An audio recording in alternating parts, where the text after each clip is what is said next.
Hello everyone. आप सभी लोगों का स्वागत है केंद्र एकेडमी की फिर से एक नए वीडियो में।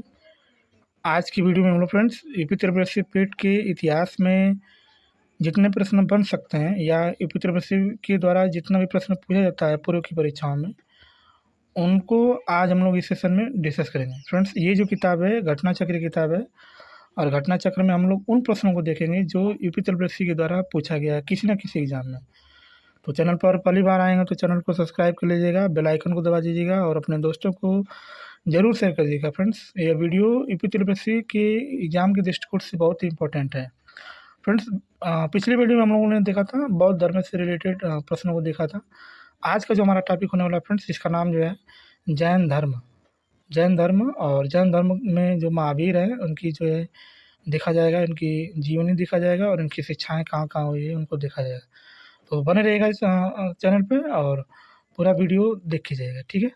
तो चलिए पहला प्रश्न की बात करेंगे। तो इसमें जो पहला हमारा प्रश्न क्या लिखा है, इसमें लिखा है कि पहले जैन तीर्थंकर कौन थे। ऑप्शन ए की बात करेगा तो महावीर, ऑप्शन बी की बात करेगा तो ऋषभ, ऑप्शन सी की बात करेगा तो पारसनाथ, और ऑप्शन डी की बात करेगा तो पद्मनाथ। तो पहले जैन तीर्थंकर की बात करेगा तो उसके जो हमारे नाम, उनका नाम जो है ऋषभ देव है, यानी ऑप्शन नंबर बी जो इसका राइट ऑप्शन है।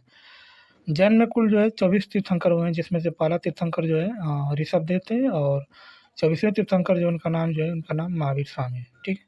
चलिए इसका हम लोग डिस्कस देख सकते हैं। जैन परंपरा के अनुसार जैन धर्म में कुल 24 तीर्थंकर हुए हैं। जैन धर्म के मूल संस्थापक या प्रवर्तक जैन तीर्थंकर ऋषभ देव या आदिनाथ माने जाते हैं। और तेईसवें तीर्थंकर जो है पार्श्वनाथ हैं, और 24वें तीर्थंकर जो है स्वामी महावीर स्वामी को माना जाता है, और जिन्होंने 6ठी शताब्दी ईसा पूर्व में जो है जैन धर्म का क्या किया था, उन्होंने प्रचार प्रसार किया था, ठीक है। नेक्स्ट नेक्स्ट जो हमारा प्रश्न है इसमें क्या है, 24 जैन तीर्थंकरों में से अंतिम तीर्थंकर कौन थे। ऑप्शन ए की बात करेगा तो पार्श्वनाथ, ऑप्शन बी की बात करेगा तो ऋषभ, ऑप्शन सी की बात करेगा तो महावीर, और ऑप्शन डी की बात करेगा तो अरिष्टनेमी। तो इसके उत्तर की बात करेगा तो ऑप्शन नंबर सी जो इसका राइट ऑप्शन है। यानी अभी हमने बताया था कि जो 24वें जैन धर्म में कुल 24 तीर्थंकर ही हुए हैं, जिसमें अंतिम जो तीर्थंकर यानी 24वें जो तीर्थंकर उनका नाम जो है महावीर स्वामी है, ठीक है। क्या नाम है, महावीर स्वामी, ठीक है। नेक्स्ट नेक्स्ट जो हमारा प्रश्न फ्रेंड्स है इसमें, भगवान महावीर स्वामी का ज्ञान कहाँ से प्राप्त हुआ था। ऑप्शन ए की बात करेगा तो नालंदा, ऑप्शन बी की बात करेगा तो कौशाम्बी, ऑप्शन सी की बात करेगा तो जिरमिग्राम, और ऑप्शन डी की बात करेगा तो जनंतपुर। तो इसका जो राइट ऑप्शन है friends option number C, Mahavir Swami का जो जन्म हुआ था कहाँ हुआ था, जम्बरी गांव में हुआ था। इसका हम लोग देख सकते हैं इसका डिस्कस। इसमें लिखा है कि महावीर स्वामी जो थे, इनका जन्म जो है 24वें तीर्थंकर थे जैन धर्म के। इन्होंने जम्बरी गांव के पार ऋजुपालिका नदी के तट पर एक साल वृक्ष के नीचे कैवल्य जो है प्राप्त हुआ था, ठीक है। नेक्स्ट नेक्स्ट जो हमारा इसमें प्रश्न है, महावीर स्वामी को जीन के नाम से जाना जाने लगा था। जीन का क्या अर्थ होता है, महान आत्मा, विजेता, भगवान और अहिंसक। तो जीन का मतलब क्या होता है, विजेता, यानी सब कुछ जीतने वाला है, उसको हम लोग क्या बोलते हैं, जीन बोलते हैं, ठीक है। इसका हम लोग देख सकते हैं इसका डिस्कस। इसमें लिखा है कि महावीर स्वामी को जीन के नाम से जाना जाता है। जीन शब्द का अर्थ क्या होता है, विजेता होता है। महावीर स्वामी को 12 वर्षों की कठिन तपस्या के बाद उनको केवल यानी पूर्ण ज्ञान प्राप्त हुआ था। ज्ञान प्राप्त के पश्चात वे केवलीन अर्थ यानी जीन विजेता या निर्गंथ बंधन रहित काला है, ठीक है। आगे आगे हम लोग देखते हैं। आगे जो हमारा नेक्स्ट प्रश्न है, जैन धर्म में 3 रत्न दिए गए और उन्हें निर्वाण का मार्ग कहा जाता है, वे क्या हैं। सही भाषण, सही ज्ञान, सही उच्चारण आचरण, सही विश्वास, सही ज्ञान, सही व्यवहार, सही विश्वास, सही पथ, सही आचरण, सही विश्वास, सही ज्ञान और सही आचरण। इसके राइट ऑप्शन की बात करेंगे तो ऑप्शन नंबर डी जो इसका राइट ऑप्शन है, यानी सही विश्वास, सही ज्ञान, सही आचरण जो है इसका राइट ऑप्शन है, ठीक है। चलिए इसका हम लोग देख सकते हैं इसका डिस्कस। इसमें क्या लिखा है, इसमें लिखा है कि जैन धर्म के त्रिरत्न है, कौन कौन है। सही विश्वास यानी सम्यक दर्शन, सही ज्ञान यानी सम्यक ज्ञान, सही आचरण मतलब सम्यक आचरण, ठीक है। तो जैन धर्म में सत्य या यथार्थ में विश्वास को सम्यक दर्शन, वास्तविक ज्ञान को सम्यक ज्ञान, सुख दुख में सब समभाव को ही सम्यक आचरण कहा गया है। जैन धर्म में केवल की प्राप्ति की जीवन का जो है अंतिम लक्ष्य है, जीवन का क्या है, अंतिम लक्ष्य है, ठीक है। नेक्स्ट मनुष्य जीवन का सर्वोत्तम ध्येय है केवल, जिसका अर्थ होता है इच्छाओं पर विजय प्राप्त करना, दूसरों की सेवा करना, दूसरों को शिक्षा देना, दूसरों का अनुसरण करना। इसका राइट ऑप्शन होगा फ्रेंड्स ऑप्शन नंबर ए। ए जो इसका राइट ऑप्शन है, यानी इच्छाओं पर जो है विजय प्राप्त करना जो है इसका क्या है, राइट ऑप्शन है। इसको हम लोग देख सकते हैं, इसका डिस्कस क्या लिखा है। जैन धर्म के अनुसार मनुष्य जीवन का चरम लक्ष्य केवल की प्राप्ति है। उपयुक्त विकल्पों में केवल का साम्य इच्छाओं पर विजय प्राप्त करने से स्थापित किया जा सकता है, क्योंकि इच्छाओं पर विजय प्राप्ति के बिना केवल संभव नहीं है। ठीक है, आगे आगे जो हमारा इसमें प्रश्न लिखा है, क्या लिखा है। जैन धर्म का सबसे महत्वपूर्ण मौलिक सिद्धांत है।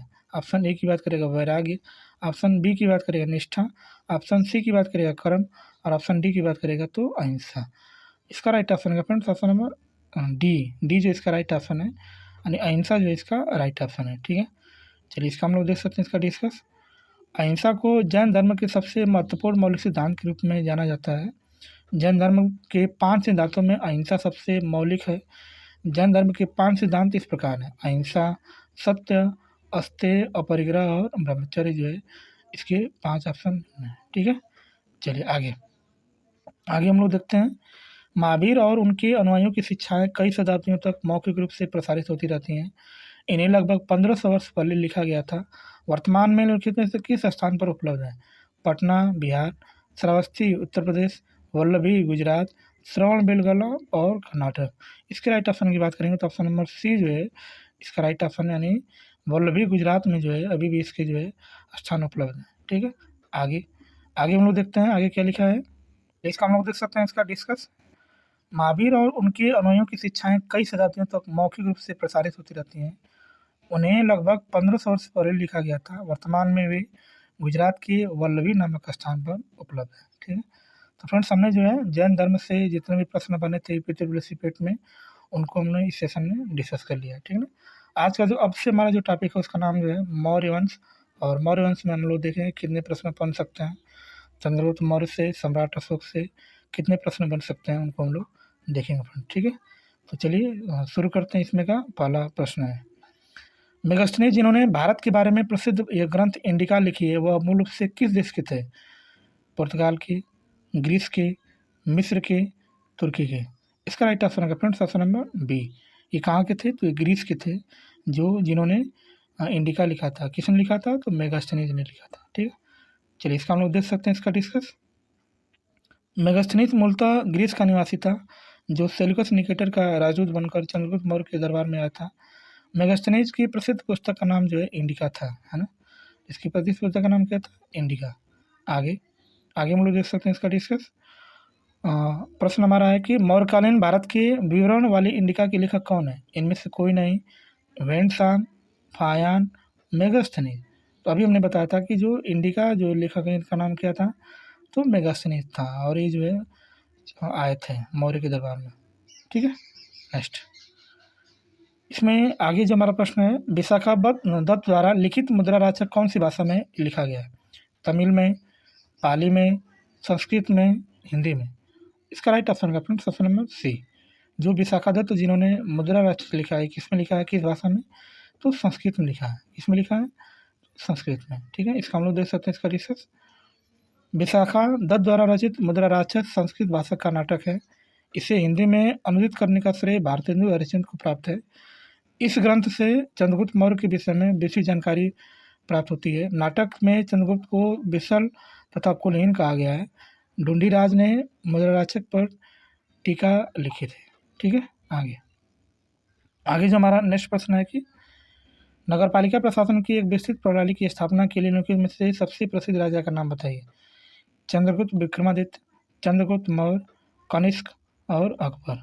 इसका राइट ऑप्शन है friends option number B. B जो इसका राइट ऑप्शन है, यानी चंद्रगुप्त मौर्य जो है इसका राइट ऑप्शन है। ठीक है, आगे इसका हम लोग डिस्कस कर सकते हैं। यूनानी लेखक मेगास्थनीज ने मौर्यों के नगर का विस्तृत विवरण दिया है। मेगास्थनीज के इंडिका में पाटलिपुत्र के नगर के प्रशासन का वर्णन मिलता है। इसके अनुसार पाटलिपुत्र नगर का प्रशासन 3 सदस्यों वाली समिति द्वारा होता था। इसकी कुल 6 समितियाँ होती थीं। प्रत्येक समिति में 5 सदस्य होते थे। मेगास्थनीज के अनुसार नगर पालिका प्रशासन की एक विस्तृत प्रणाली की स्थापना जो है चंद्रगुप्त मौर्य के दौरान हुआ था। ठीक है, चलिए नेक्स्ट नेक्स्ट जो हमारा इसमें प्रश्न है कि निम्नलिखित में से किस संप्रदाय को बिंदुसार में रुचि थी? बौद्ध धर्म, लोकायत, आजीवक और इनमें से कोई नहीं। तो आजीवक संप्रदाय के जो अनुयायी थे उनका नाम जो है बिंदुसार थे। बिंदुसार जो इसके परम बहुत मानते थे। ठीक है, चलिए इसमें देखते हैं इसका डिस्कस। मौर्य सम्राट बिंदुसार की आजीवक धर्म में रुचि थी। ईरानी लेखकों ने बिंदुसार को अमित्रोडिकीज कहा है। विद्वानों के अनुसार अमित्रोडिकीज का संस्कृत रूप होता है अमित्रघात। क्या होता है? अमित्रघात। ठीक है, आगे। भारतीय दर्शन और इतिहास के अध्येताओं के अनुसार आजीवक संप्रदाय की स्थापना जो है मकलीपुत्र घोषाल ने की थी। ठीक है, आगे आगे हम लोग देखते हैं। इसमें आगे हमारा जो नेक्स्ट प्रश्न है, सम्राट अशोक का कौन सा अभिलेख कलिंग पर उनकी विजय का उल्लेख करता है? प्रथम, चतुर्थ, 10वां और 13वां। इसका राइट ऑप्शन है फ्रेंड्स ऑप्शन नंबर डी। 13वां जो है ये क्या करता है, तो जो सम्राट अशोक थे ये जो कलिंग पर विजय प्राप्त किया था तो ये 13वें शिलालेख में उल्लेख करता है। ठीक है, इसलिए ऑप्शन नंबर डी क्या है इसका राइट ऑप्शन है। ठीक है, इसका हम लोग देख सकते हैं इसका डिस्कस क्या लिखा है। कलिंग युद्ध तथा उनके परिणामों के विषय में अशोक के 13वें शिलालेख में से विस्तृत सूचना प्राप्त होती है। अशोक ने अपने राज्याभिषेक के 8 वर्ष बाद यानी 261 ईसा पूर्व में कलिंग पर आक्रमण किया। इस शिलालेख में अशोक ने कलिंग युद्ध से हुई पीड़ा पर अपना दुख और पश्चाताप व्यक्त किया है। ठीक है, नेक्स्ट जो हमारा इसमें प्रश्न बन सकता है, अशोक के आक्रमण के दौरान कलिंग की राजधानी कौन सी थी? कलिंग जो है पूर्वी प्रांत में पड़ता है, उड़ीसा में पड़ता है। इसकी राजधानी क्या थी? तक्षशिला, पाटलिपुत्र, उज्जैन और तोसली। इसका राइट ऑप्शन है friends option number D. D जो इसका राइट ऑप्शन है, यानी तोसली में जो है इसकी राजधानी थी जो कलिंग था। ठीक है, आगे हम लोग इसका में जो प्रश्न हमारा बन सकता है, जैसा कि अशोक के शिलालेख में उल्लेख किया गया है कि मौर्य सम्राट में राजधानी पाटलिपुत्र और अन्य 4 प्रांतीय केंद्रों सहित 5 प्रमुख राजनीतिक केंद्र थे। निम्नलिखित में से कौन सा प्रांतीय केंद्र नहीं था? उज्जैनी, तक्षशिला, सुवर्णगिरी और इंद्रप्रस्थ। इसका राइट ऑप्शन है फ्रेंड्स ऑप्शन नंबर डी। इसमें जो प्रांत नहीं था उसका नाम जो है इंद्रप्रस्थ था। बाकी तीनों ऑप्शन इसमें से था। ठीक है, चलिए नेक्स्ट। अब हम फ्रेंड्स इसमें देखेंगे कि अशोक के अभिलेख में मौर्य साम्राज्य के 5 प्रांतों के नाम इस प्रकार हैं। कौन कौन है? जैसे उत्तरापथ में की राजधानी जो है तक्षशिला, अवंतीरथ की राजधानी उज्जैनी, कलिंग की राजधानी तोसली, दक्षिणापथ की राजधानी सुवर्णगिरी और ऑप्शन इसमें और हम लोग बात करेंगे तो जो पूर्वी प्रदेश है इसकी राजधानी पाटलिपुत्र है। तो इस प्रकार प्रश्नगत विकल्प में इंद्रप्रस्थ जो है मौर्य साम्राज्य की किसी प्रांत की राजधानी नहीं थी। ठीक है, नेक्स्ट जो हमारा इसमें प्रश्न है, निम्नलिखित में से कौन सा अशोक के साम्राज्याधीन नहीं था? कश्मीर, गुर्जर, कर्नाटक, कामरूप। इसका राइट ऑप्शन है friends option number D. D जो इसका राइट ऑप्शन है, यानी कामरूप जो है अशोक के साम्राज्याधीन नहीं था, बाकी तीनों था। ठीक है, तो इसका हम लोग देख सकते हैं इसका डिस्कस। इसमें लिखा है कि उपयुक्त विकल्पों में से कामरूप अशोक के साम्राज्याधीन नहीं था। कामरूप का पहला ऐतिहासिक उल्लेख चंद्र समुद्रगुप्त के 4वीं सदी के प्रयाग प्रशस्ति यानी हरिसेन द्वारा रचित में लिखा मिलता है, जहाँ यह गुप्त साम्राज्य के सीमावर्ती राज्यों ड्वाक और समतट के साथ क्या है गठित है। ठीक है, नेक्स्ट जो हमारा प्रश्न है, अशोक के कौन सा शिलालेख में ब्राह्मी लिपि का प्रयोग नहीं किया गया था? सारनाथ में, शहबाजगढ़ी में, धौली में, इनमें से कोई नहीं। इसका राइट ऑप्शन है friends option number B. B जो इसका राइट ऑप्शन है, यानी शहबाजगढ़ी में जो है ब्राह्मी लिपि का यूज नहीं किया गया। ठीक है, इसका हम लोग देख सकते हैं इसका डिस्कस। अशोक के 14 बृहद शिलालेख विभिन्न राजज्ञाएँ हैं जो 8 भिन्न भिन्न स्थानों से प्राप्त किए गए। अशोक के शहबाजगढ़ी और मानसेरा अभिलेख के विपरीत खरोष्ठी लिपि में लिखा गया है, लेकिन जो ईरानी अरमाइक से उत्पन्न हुई है। तो खरोष्ठी लिपि किससे उत्पन्न हुई है? तो ईरान का जो अरमाइक लिपि है उसी से जो है ये उत्पन्न हुआ है। ठीक है, नेक्स्ट अशोक के प्रधान शिलालेखों में सबसे बड़ा शिलालेख कौन है? 11वां, 12वां, 13वां और 14वां। इसका राइट ऑप्शन है फ्रेंड्स ऑप्शन नंबर सी जो इसका राइट ऑप्शन है, यानी 13वां जो है इसका राइट ऑप्शन है, जो अशोक का प्रधान शिलालेख है। ठीक है, इसका हम लोग देख सकते हैं इसका डिस्कस क्या है। इसमें लिखा है कि अशोक के प्रधान शिलालेख में 13वां शिलालेख सबसे बड़ा है। इसमें कलिंग के विजय राज्य के 8 वर्ष बाद का वर्णन है। इसकी तुलना धम्म विजय की अधिक महत्वपूर्ण बताएगी। ठीक है, नेक्स्ट चलिए आगे जो हमारा इसमें प्रश्न लिखा है कि निम्नलिखित में से मौर्य कला का सर्वोत्तम प्रतिमान कौन सा है? स्तंभ, स्तूप, चैत्य, बाराधारी। इसका राइट ऑप्शन होगा फ्रेंड्स ऑप्शन नंबर ए। स्तंभ जो है मौर्य कला का सर्वोत्तम प्रतिमान है। ठीक है, चलिए इसका हम लोग देख सकते हैं इसका डिस्कस। इसमें लिखा है कि मौर्य कला का सर्वोत्तम प्रतिमान स्तंभों को माना जाता है जिनमें अशोक द्वारा धम्म के प्रचार हेतु स्थापित कराए गए एकात्मक स्तंभ के रूप में विशेष उल्लेखनीय है।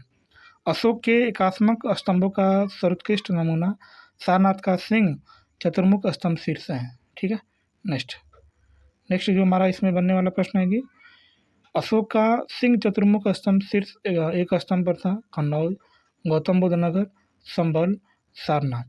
इसका राइट ऑप्शन होगा फ्रेंड्स ऑप्शन नंबर डी जो इसका राइट ऑप्शन है, यानी सारनाथ जो इसका राइट ऑप्शन है। इसका हम लोग देख सकते हैं इसका डिस्कस। क्या लिखा है? सम्राट अशोक का एक स्तंभ सारनाथ में स्थित है जिसे अशोक महान ने बनवाया था। सारनाथ स्थित स्तंभ के शीर्ष पर 4 शेर बैठे हैं। सभी की पीठ एक दूसरे के से सटी हुई है। अशोक के सारनाथ के अशोक स्तंभ को भारत में राष्ट्रीय प्रतीक के रूप में अपनाया गया है।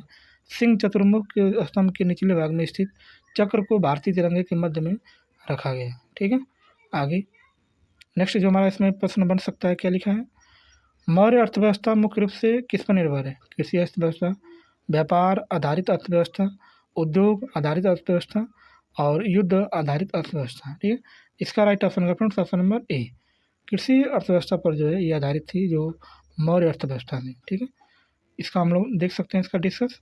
क्या लिखा है? मौर्य अर्थव्यवस्था मुख्यतः कृषि अर्थव्यवस्था पर निर्भर थी। भूमि कर जिसे भाग कहा जाता था राजस्व का प्रमुख स्रोत था। यह उत्पादन का जो है 1/6 होता था। कितना होता था? 1/6। आगे देवनागरी नाम से किसे दिया गया है? हर्ष को, अशोक को, कनिष्क को और चंद्रगुप्त मौर्य को। तो इसका राइट ऑप्शन है फ्रेंड्स ऑप्शन नंबर बी, यानी अशोक को जो है देवनागरी के नाम से भी इसको संबोधित किया जाता है। ठीक है, आगे देवनागरी जिसको देवनाम जो है प्रिय मौर्य शासक अशोक को कहा जाता था। अशोक को प्रियदर्शी भी कहा जाता था। अशोक का नाम मास्की, गुर्जरा, नेतुर, उडगेलम के अभिलेखों से मिलता है। अशोक को धम्म नीति एवं कलंग युद्ध के लिए विशेष तौर पर जाना जाता है। ठीक है, आगे चलिए आगे जो हमारा प्रश्न है, निम्नलिखित में से कौन हुआ व्यक्ति जिसका नाम देवनाम प्रिय प्रियदर्शी भी था? मौर्य सम्राट चंद्रगुप्त मौर्य, भगवान महावीर, गौतम बुद्ध, मौर्य सम्राट अशोक। इसका राइट ऑप्शन है फ्रेंड्स ऑप्शन नंबर डी जो इसका राइट ऑप्शन है, यानी इन्हीं को जो है मौर्य सम्राट अशोक कहा जाता है। ठीक है, आगे इसका हम लोग डिस्कस दे सकते हैं। क्या लिखा है? मौर्य सम्राट अशोक का नाम उसके अभिलेखों में प्रायः देवनाम प्रिय प्रियदर्शी भी मिलता है। ठीक है, तो फ्रेंड्स हमने जो है लगभग मौर्य साम्राज्य के जितने भी प्रश्न बन सकते हैं उनको हमने टॉपिक वाइज देख लिया फ्रेंड्स, जो यूपी ट्रिपल पेड द्वारा पूछा जाता है। नेक्स्ट वीडियो में हम लोग देखेंगे फ्रेंड्स इसका नाम जो है गुप्त वंश, यानी समुद्रगुप्त से बनने वाले जितने भी प्रश्न, गुप्त वंश से जितने भी प्रश्न बन सकते हैं हम लोग नेक्स्ट वीडियो में देखा जाएगा। तो मिलते हैं नेक्स्ट क्लास में। चैनल पर पहली बार होंगे तो चैनल को प्लीज़ सब्सक्राइब कर दीजिएगा और अपने दोस्तों को शेयर कर दीजिएगा फ्रेंड्स। हाँ, मिलते हैं नेक्स्ट क्लास में, तब तक के लिए बाय और जय हिंद फ्रेंड्स।